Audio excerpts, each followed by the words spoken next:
Hello, greetings. Welcome to Attaining the Second Cognition. This is Doug Michael. Once again, ladies and gentlemen, thank you for taking your time to spend with me.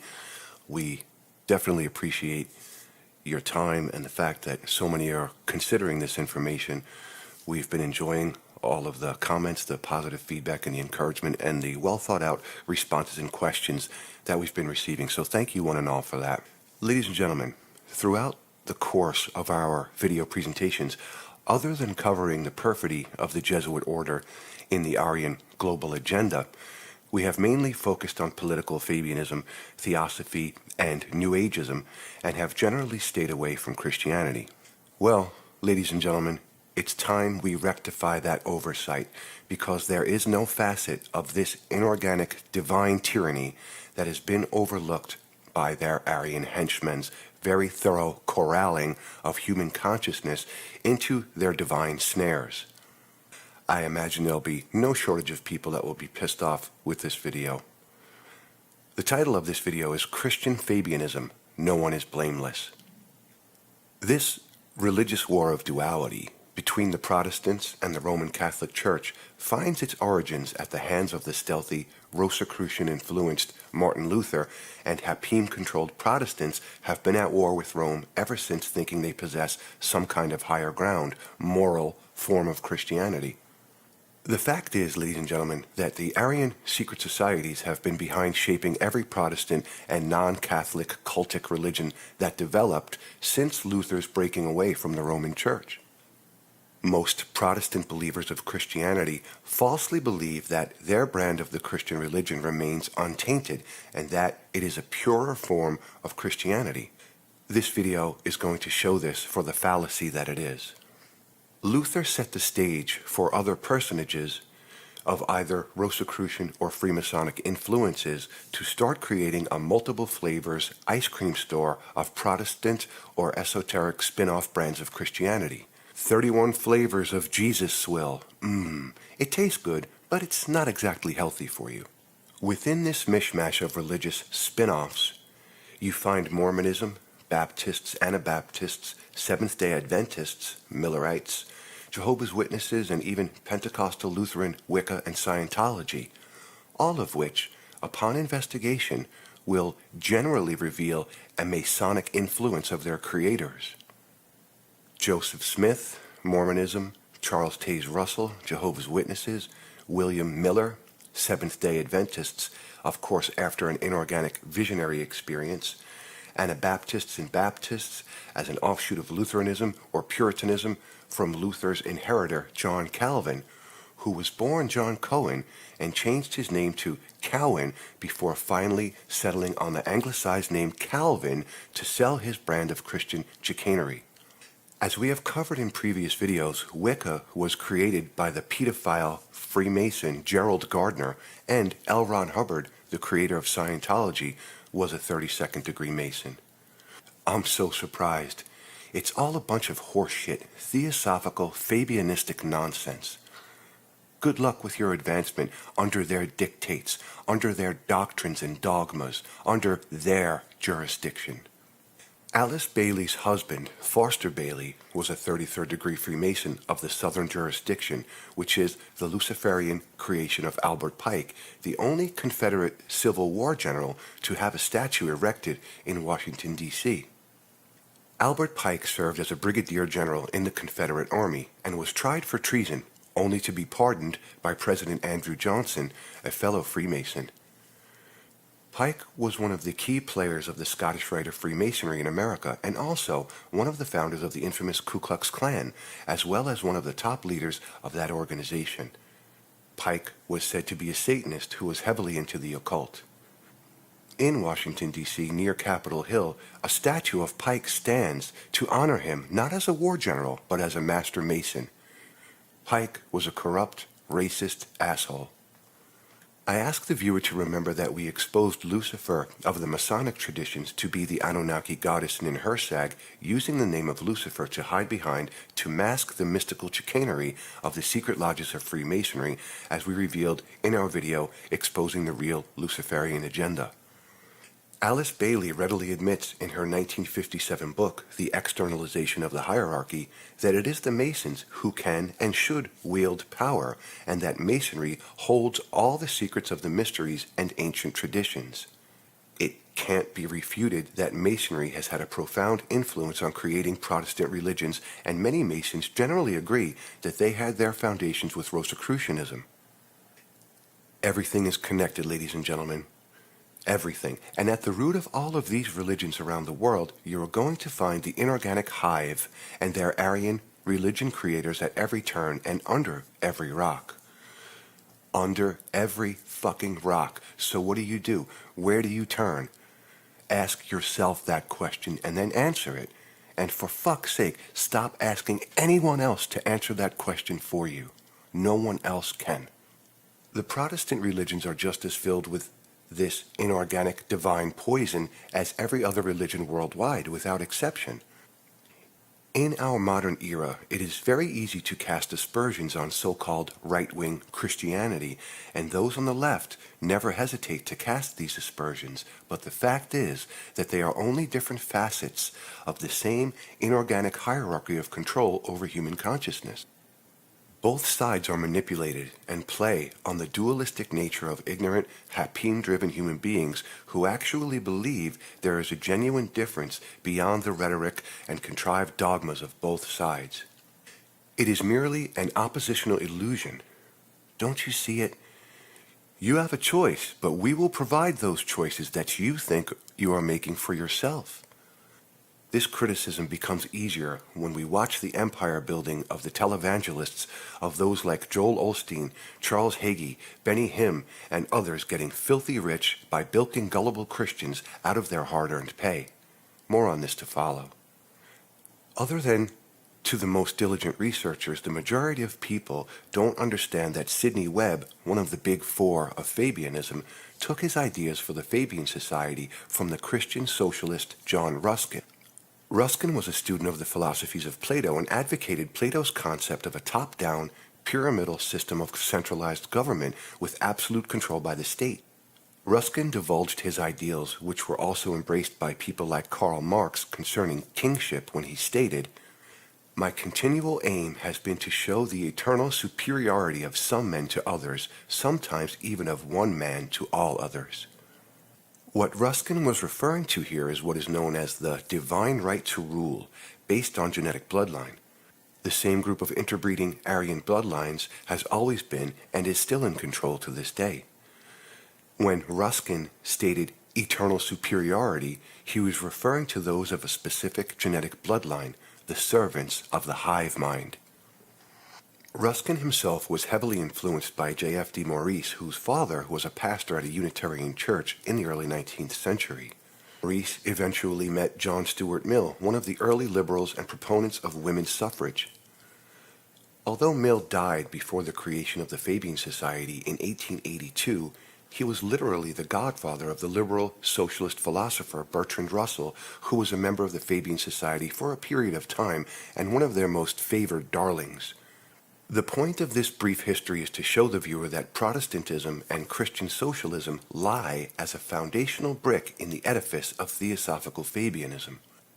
Everything in this inorganic hierarchical puzzle is connected, ladies and gentlemen, and there is no avenue of human endeavor that doesn't have an inorganic Aryan corral already built to collectivize human consciousness. Let's just continue in our usual manner of pissing off rapine-driven people and shine the light of ugly truth upon every piece of shit that ought to be exposed. So, now, let's discuss the Zionist Christian Televangelist Network and the propaganda behind that. If you watch the loudest and richest of these televangelists, you will notice that all of them fawn over the Zionist state of Israel, spewing out the bullshit that Israel is sacred and that it came about as a result of Bible prophecy. The fact is that nothing can be further from the truth. The creation of the state of Israel was a contrived event, ladies and gentlemen, and the formulators of the land theft that has led to all the unrest in the Middle East can be laid at the feet of the Marxist World Zionist Congress. The Zionist Jews are just another Aryan tribe, ladies and gentlemen, and the biblical myth of Israel prophetically being a return of God's chosen people to his holy land is the biggest crock of shit ever sold to a gullible religious public.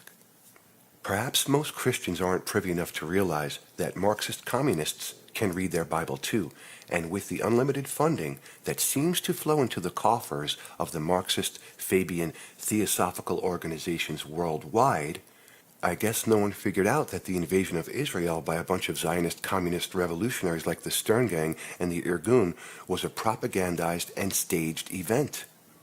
These political Zionists knew full well that with a well-oiled propaganda machine, they could convince gullible and prophetically hopeful Christians in the West to blindly support this illegal stealing of the land of Israel if they could only convince them that it was biblical prophecy at work rather than communist Zionist revolutionaries from Eastern Europe who moved in and stole the land as an Aryan political move. In order to pull off this Madison Avenue propaganda campaign to hoodwink well-meaning but ill-informed Christians, they had to use a well-oiled propaganda machine in order to pull this shit off. This operation started small, with Zionist agents provocateur inserting themselves as right-wing, pulpit-pounding war hawks, demanding justice and U.S. government support for the Zionist state, all the while professing it was their God's will and biblical prophecy. In time, this Bernays-type propaganda machine led to the creation of rabid Christian Zionist propagandists called televangelists. The Zionist machine was already in place in positions of power in the U.S. with people like Supreme Court Justice Felix Frankfurter being an agent for Zionism. For those interested in the Zionist influence in the U.S. that allowed President Harry S. Truman to acknowledge the State of Israel only 11 minutes after the proclamation was made in Israel, I highly recommend reading the heavily referenced book by the British historian Alison Weir, Against Our Better Judgment, The Hidden History of How the U.S. Was Used to Create Israel. Israel was brought into existence by bombs, slaughter, and needless suffering. It's the chosen land that was designated for the Aryan Consortium to set up shop and control, not least because the Dead Sea region is very rich in minerals. It's also a very strategic area to control geopolitically as a base of operations to export tyranny and death to the Middle East. That is the truth of the matter, regardless of whether or not you want to scream anti-Semite or ride upon the decrepit Zionist steed of political correctness. Zionism, ladies and gentlemen, is purely a political agenda and has absolutely nothing to do with the religion of Judaism, although the proponents of political Zionism do their utmost to blur these lines, coupling it with racism to hide the real agenda behind this Aryan monster. At this point, I'm not going to go more in depth on this Zionist communist agenda because there is no shortage of books written on the subject for those seeking more information. The major point of this video is to show how all of this inorganic, religio-mystical shit is linked at every turn. Showing these connections, I'm sure some of my viewers wonder where these people get all the money to create this interlocking network, and also how the political connections are interwoven through the agenda. We're not going to take these videos down the useless road to the political dog and pony show of political personalities because it is the overview that is more important. Researchers have spent years writing about pieces of this puzzle, but I can't name one that can tie all the pieces together as we are attempting to do with our presentations. These researchers all seem to have a point to prove, and most of them are not objective enough to see the full picture. Many Christian researchers have done some phenomenal research into these subjects, but every one of them has a blind spot in thinking their own religious beliefs somehow remain untouched by the inorganic Aryan Consortium agenda. It is because people get lost in these blind spots that no one other than the consortium itself has ever known how all these pieces fit together. They truly get lost in the details, seeing threads that make up the tapestry, but never seeing the full picture the tapestry presents as a whole, and that is why the big picture is always overlooked. It is because of this global selective blindness that every belief system on this planet has the same kind of blind spot where everything they want to criticize is wrong and their belief is exclusively correct. When you let go of all of your cognitive turf to protect in your mind, the blind spots disappear and it leads you to the clear vision of the second cognition. Many people don't realize that the Fabian socialist agenda was underwritten by wealthy capitalists from its inception. We have all been fed the illusion that there is a difference between capitalism and communism, but this is just another dualistic impression. The Aryan consortium tribes are all playing a game of King of the Mountain. In their twisted hive-controlled thinking, one Aryan tribe or another is going to sit at the top of the heap under control of and in collusion with the ascended asshole hive invaders.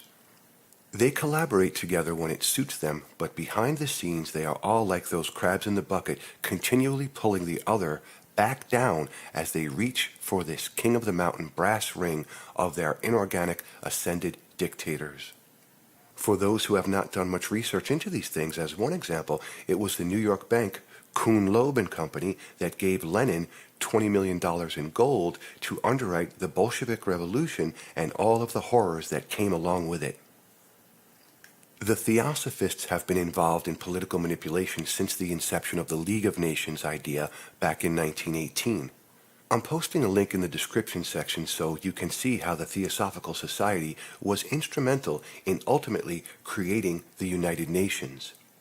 The UN is what Alice Bailey referred to as the world brain of the ascended master hierarchy.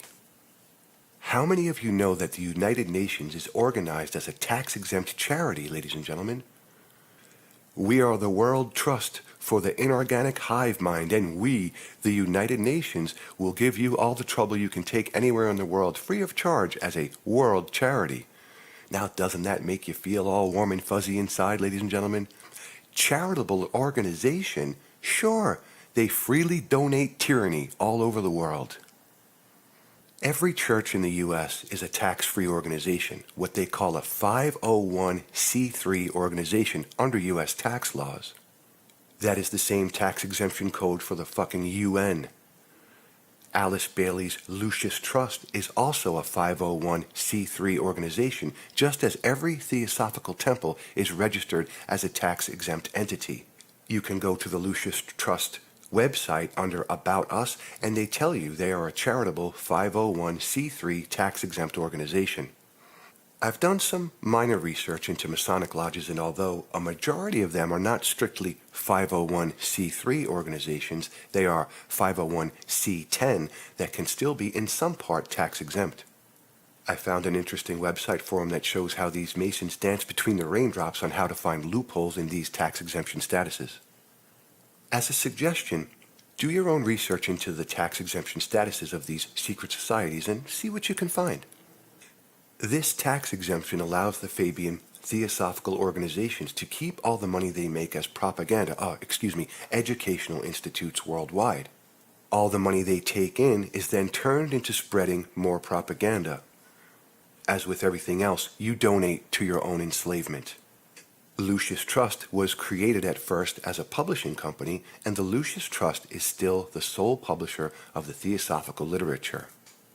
Considering that the Rockefellers donated the land on which the United Nations sits to this day, land that once housed a slaughterhouse, how appropriate, and since old John D. Rockefeller himself created the trust concept to begin with, and that John D's son was a rabid Fabian socialist, it takes little imagination to figure out where Bailey got the idea to create the Lucius Trust. Just as the Rockefeller Trust has diversified into many outlets and front organizations, you can bet your bottom dollar that the Lucius Trust has expanded its tax-exempt corporate trust empire across the globe the same way, sucking up money left and right to further expand the Fabian empire into academia, politics, publishing, and socialist agendas worldwide, and never paying a dime of taxes to spread their inorganic ascended master venom across the planet. If you don't think there is a well-oiled capitalist financial machine behind the SPR, Theosophy Fabian Network, I have beachfront property in Nebraska I can sell you. Now, to turn to the Catholic socialist role in this global Aryan scam.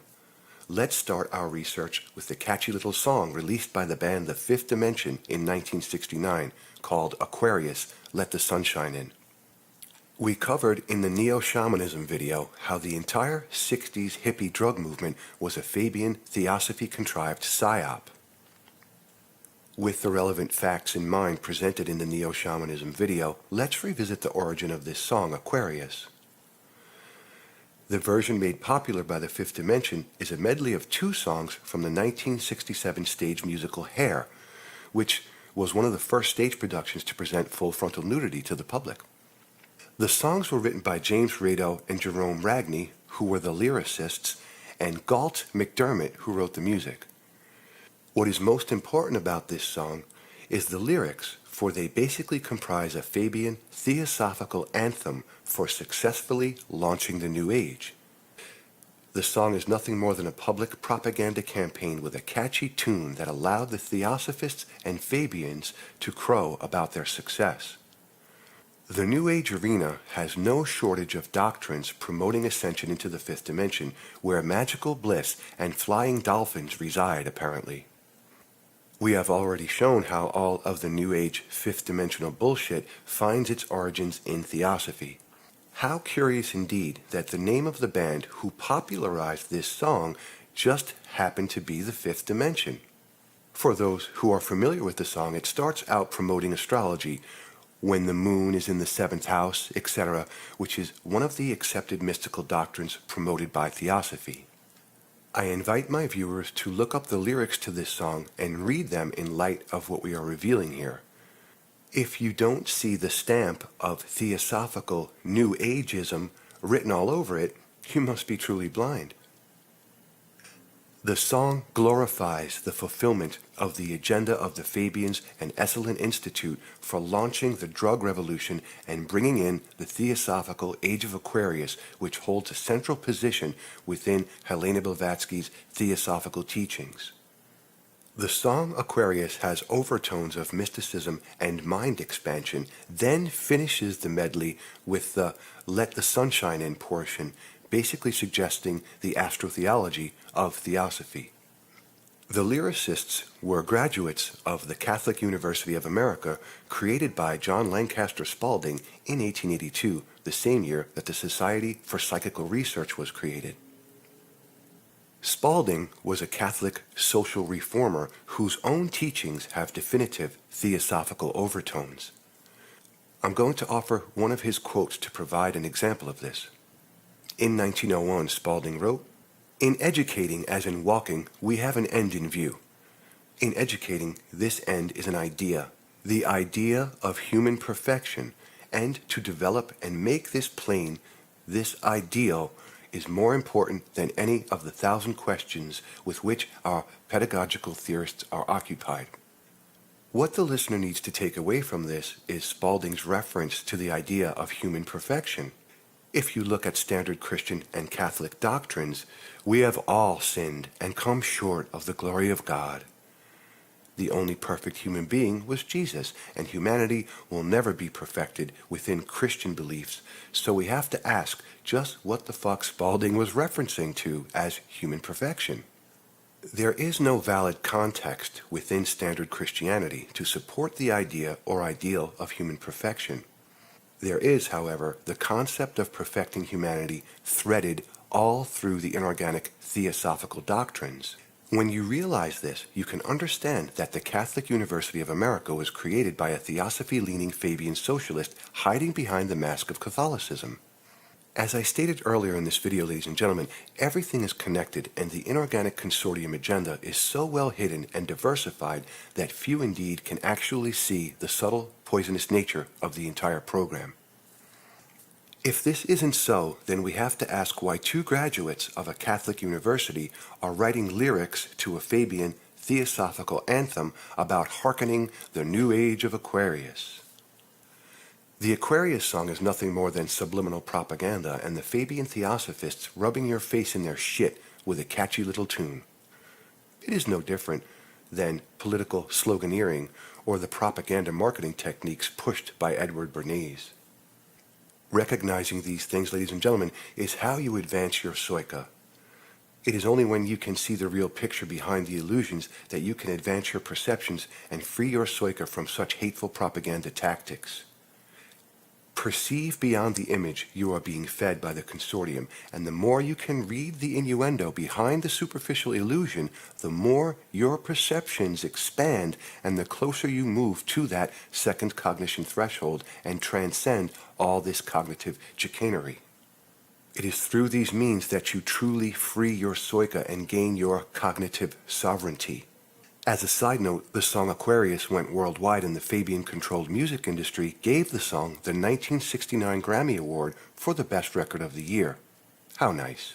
One hand washes the other, ladies and gentlemen, and when you discover that everything held up for public respect, every personality, every song, has somehow been connected to Fabian theosophy, then you can see that the world is their apple, and you are only a cognitive bystander to a world through which they control your every perception. Ladies and gentlemen, thank you once again for taking your time to spend with me and to listen to Attaining the Second Cognition. It is greatly appreciated. I extend my deepest gratitude and my heartfelt thanks to any and to all who take the time to open their mind in search for the truth and to push forward in their own cognitive advancement and willful evolution. Once again, ladies and gentlemen, thank you so much. This is Doug Michael, and until next time, walk in peace.